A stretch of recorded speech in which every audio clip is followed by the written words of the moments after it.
opened up the box already. Sorry, I know that's a cardinal sin. Got my goodies from my buddy Jeffrey in America. I told you he'd be at it again. So he sent me a control tower. Now, once again, yeah, it's seen some use, but once again, I'm going for the 1960s, 1970s Le Mans, so that building actually fits perfectly with what I'm going to be building. Also, he had promised me a Dunlop bridge. He said, I have the Dunlop bridge.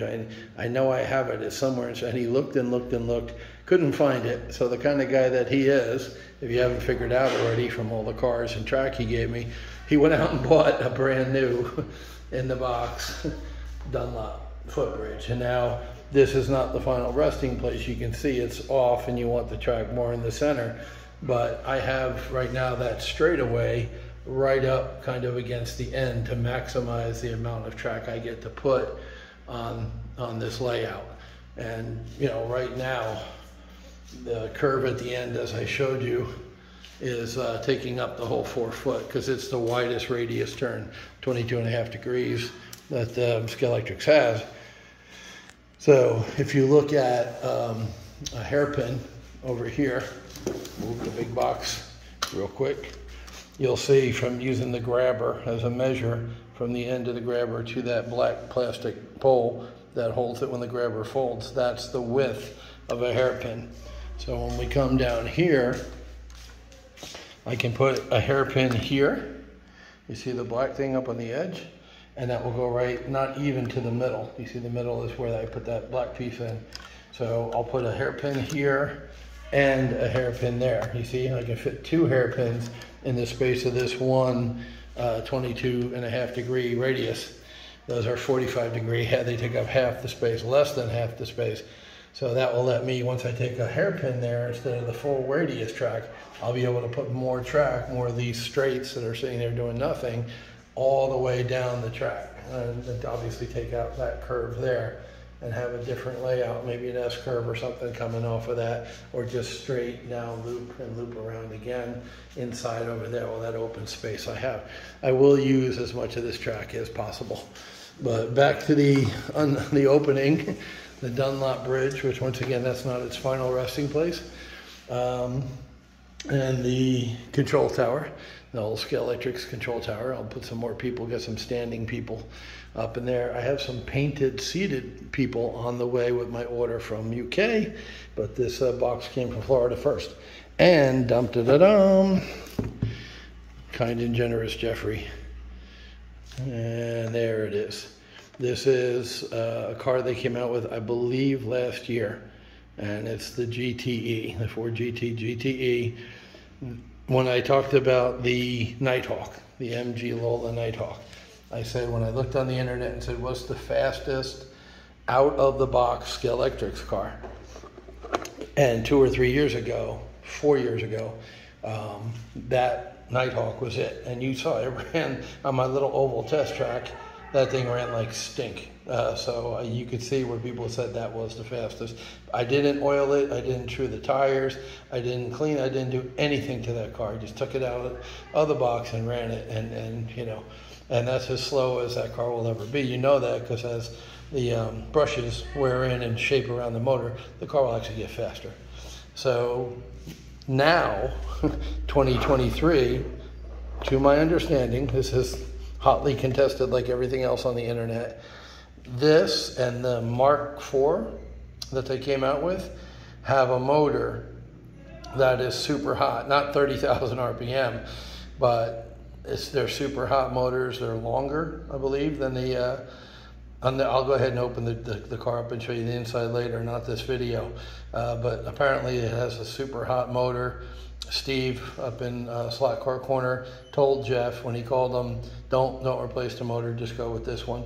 You know, basically, like I said in the first video, fast is fast enough.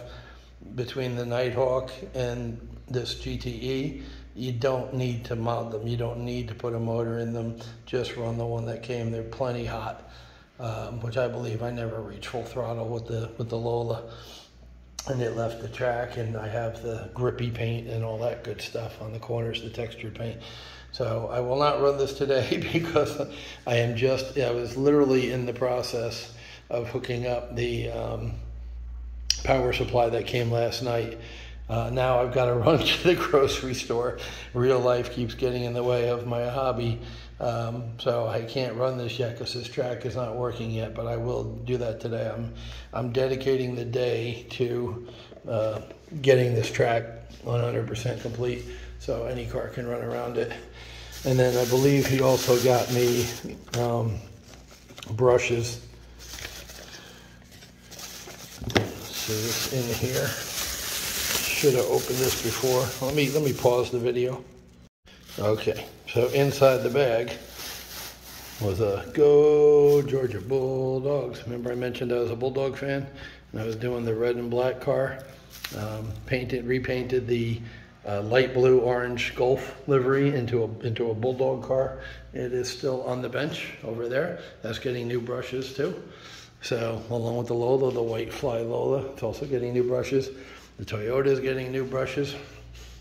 I think the Philly Flyer's okay. Okay, Cop. Yeah, got to go to the grocery store. Duty is calling. So, yeah, real quick, he also got me, here's the braids right there. So this is what I've been waiting for. And you're like, dude, they're, a couple of bucks. You couldn't go to the hobby store in Chiang Mai. There is no hobby store in Chiang Mai. Everybody uses Lazada, which is the Amazon, and they don't have stuff like that I could find. And the tires. I told you he was buying me tires and braids for the supercars. So here's your tires. And once again, what I told, and a Tootsie Pop. What I told you in the video about calling Steve or someone like him a knowledgeable small business owner. Steve told Jeffrey the right tires to get for the GTE.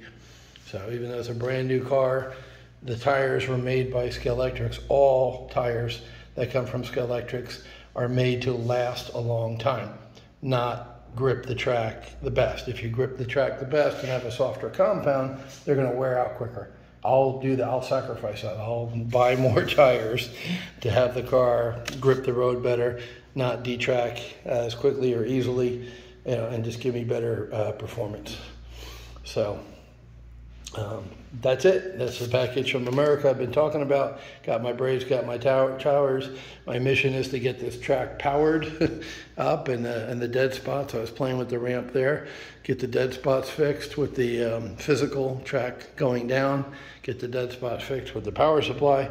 I got a lot to do today, but now I must go food shopping. Talk to you all later. All right, we got power.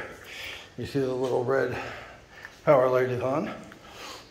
I went ahead and hacked up one of the two stock transformers. I tore the life out of it and cut it off right at the nub so I'd have the longest possible wire to run into the power supply.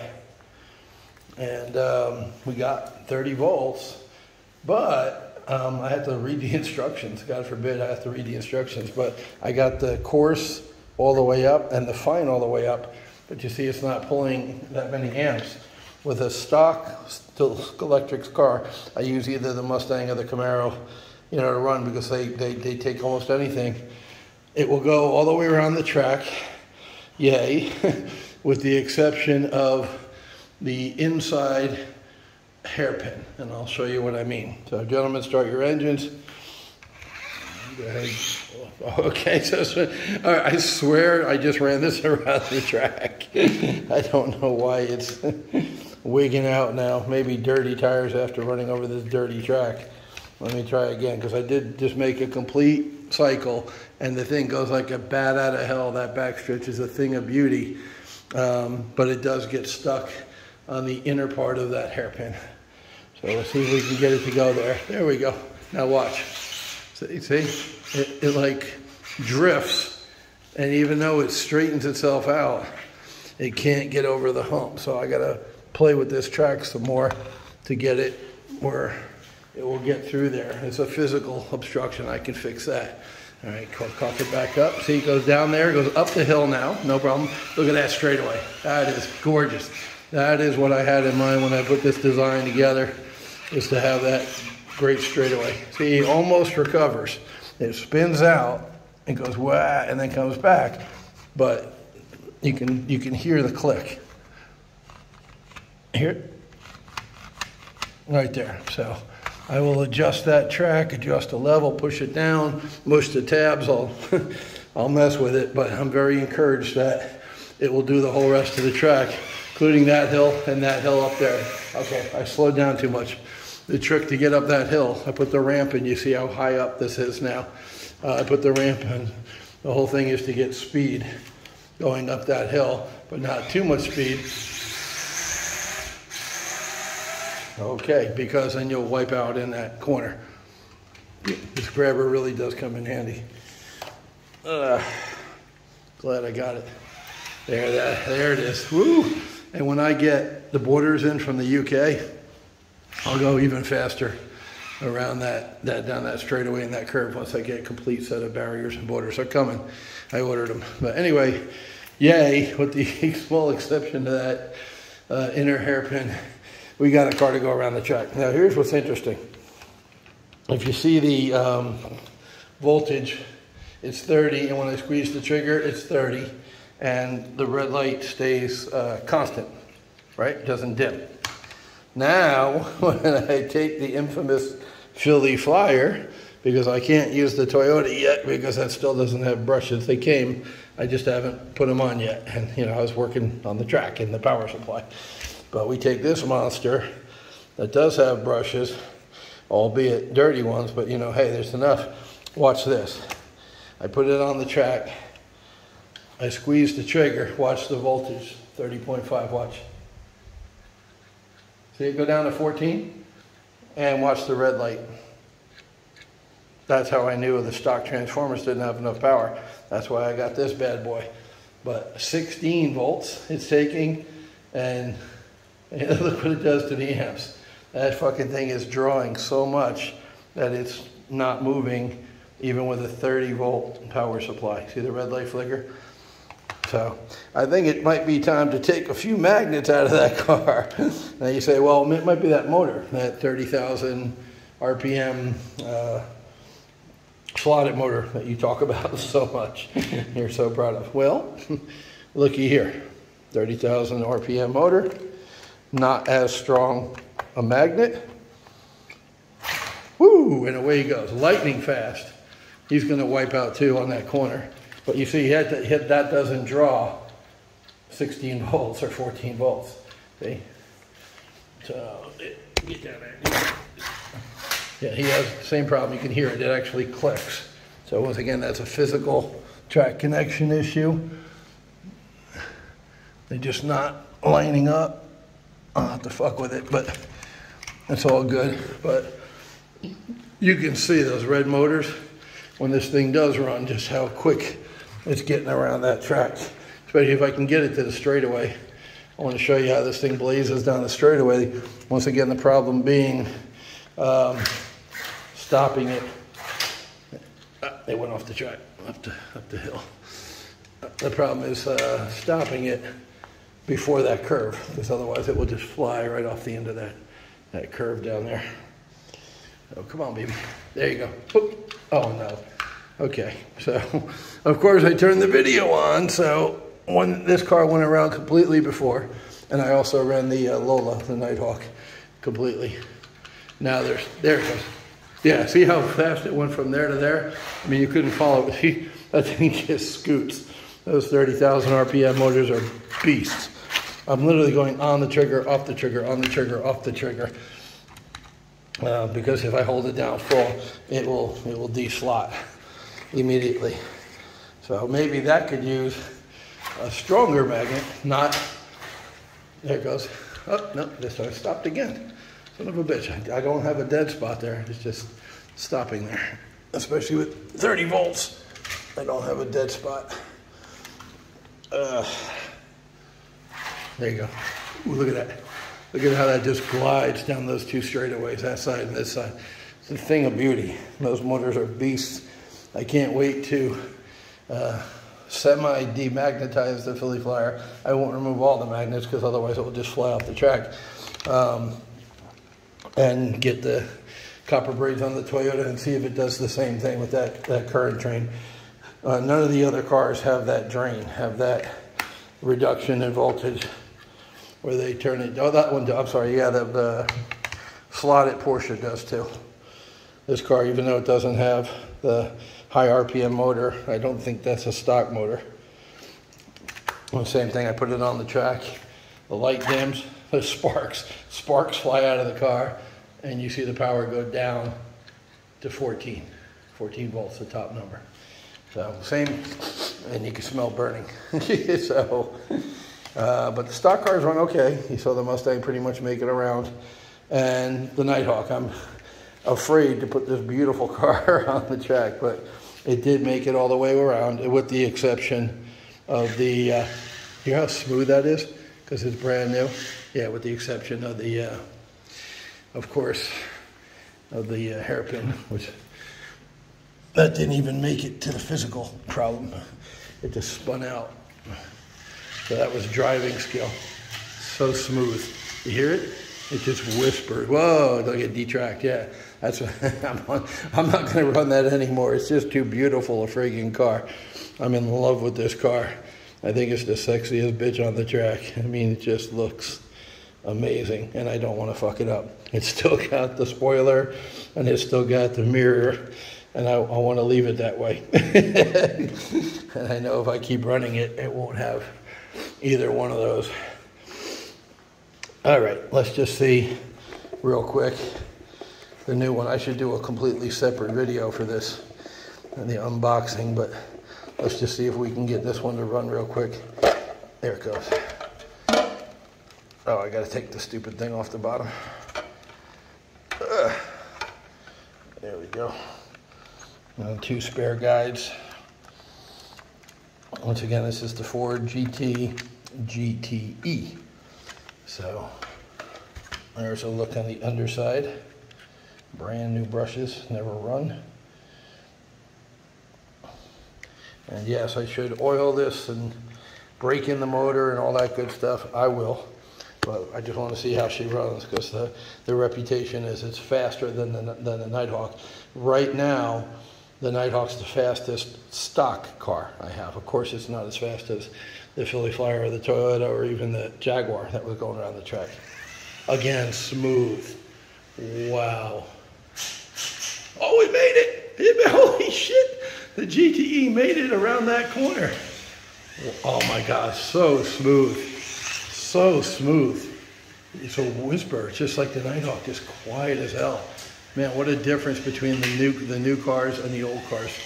And I have a physical, I took the corner too fast, that was me. Man, smooth. Smooth is fast, as you know. And this car is smooth. I get why people are in love with it. Holy shit. Oh my God, this thing is beautiful. It's gorgeous to look at. You hear it? It just, and the feel on the controller. It you know what I mean? Like it just, it's so responsive. Oh my God. Oh. Okay, I love you, Nighthawk, but I have a new girlfriend. Jesus. Come on. Come on. Oh my God, the spoiler, yeah. Jeffrey told me you have to glue the spoiler on. See, the spoiler just came off, not from the crash. It didn't really crash, it just sits on there. So I gotta glue that on. He told me about that. Wow. Hear that click click over there by the power base? That's a physical. Wow, it took the corner. There you go. So there is a car that will run the whole track if I run it correctly, which is a big if, because I'm still getting used to the speed of these 132nd cars. They're so much faster than HO, it's not even funny. Let's see if she'll go. Pick it up, run down that straight. Apparently I gotta give it power while moving it forward. Oh my God, okay. Wait one. Okay, yeah, gave it a little nudge while I was squeezing the trigger, and it down there. Once again, I heard a click over by that other power base, so I'm not using it. I'll replace it with another piece of track. Obviously, I got plenty, but yeah, this car is a dream, and it gets around the corner by itself. Look at that. That isn't. All the other cars got stuck, even the Nighthawk. So, my goodness. Yeah, and I just, once again, I let up too much. You got to give it gas around that section to keep, okay, and once again, I didn't give it enough gas over there on that hill, and I gave it too much gas coming around this corner, so it deslotted. And just like the Nighthawk, it's got its mirrors. It will have its spoiler after I glue it on. So I'm going to retire him from racing right now, take his place on Champions Row there with the other beastie cars, these two being stock and the Flyer and the Toyota being aftermarket. So there, I'll put the two stock ones together and the two supercars together.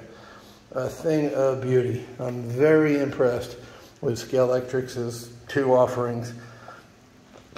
The comparison between those two cars and the four cars, those two, and the other one fell off the track when I was trying to get around the track. The dark blue counterpoint to this is over on the floor, but that one and his dark blue partner and these two, which came with the set, they cannot hold a candle to these two little beastie boys. So it's pretty cool because you have beginner level cars, right, which are these, because the Ferrari is also Hornby, with Scalextric's parent company. And then you've got intermediate cars, which are stock out of the box with stock motors, but still fast. And then you've got the beastie cars. Those two, that Plymouth and the Kestrel.